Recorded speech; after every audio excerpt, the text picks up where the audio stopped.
ومن أحسن قولا ممن دعا إلى الله وعمل صالحا وقال إنني من المسلمين.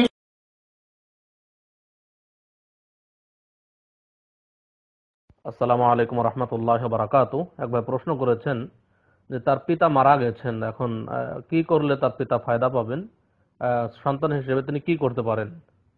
দেখুন, রাসূলুল্লাহ সাল্লাল্লাহু আলাইহি ওয়াসাল্লাম বলেছেন যে মানুষ যখন মারা যায় তখন তার সব আমল বন্ধ হয়ে যায়, শুধুমাত্র 3টি আমল জারি থাকে। সে 3টি আমলের মধ্যে একটা হলো সাদাকায়ে জারিয়া, অর্থাৎ স্থায়ী দান। স্থায়ী দান, যে দান করে গেছে, এমন স্থায়ী দান যা মরণের পরেও মানুষ উপকৃত হচ্ছে ওই দান থেকে, এটাকে বলা হয় সাদাকায়ে জারিয়া। ওই দান যতদিন টিকে থাকবে ততদিন তার নেকি পৌঁছতে থাকবে কবরে।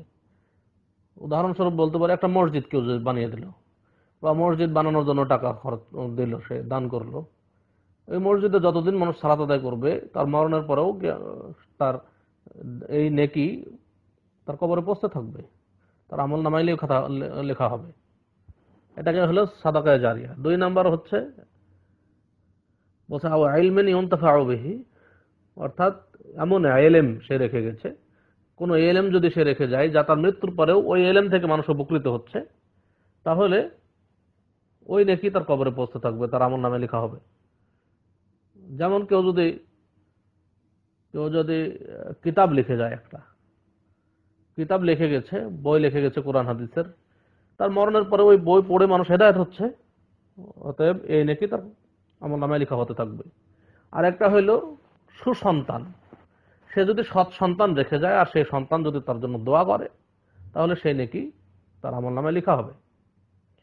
এখন সন্তান হিসাবে আপনার করণীয়, আপনি আপনার পিতার জন্য দোয়া করবেন বেশি বেশি, তার মাগফিরাতের জন্য। আর একটা করণীয়, দান করবেন তার জন্য দান করবেন।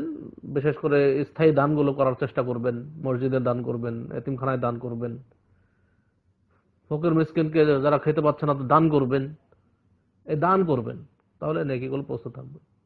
কিন্তু আমাদের দেশে খাওয়ানোর যে প্রচলন রয়েছে, যে মানুষ মারা গেলে 4 দিনে একটা অনুষ্ঠান করতে হবে, 40 করতে হবে, এগুলো সব বিদআতি কারবার। এগুলো থেকে বেঁচে থাকবেন। এগুলো রাসূল সাল্লাল্লাহু আলাইহি সাল্লাম মরার পরে সাহাবায়ে কেরাম করেন নাই, বা সাহাবায়ে কেরাম মরেছে, মৃত্যুবরণ করেছেন রাসূল সাল্লাল্লাহু আলাইহি ওয়াসাল্লামের জীবদ্দশাতেই।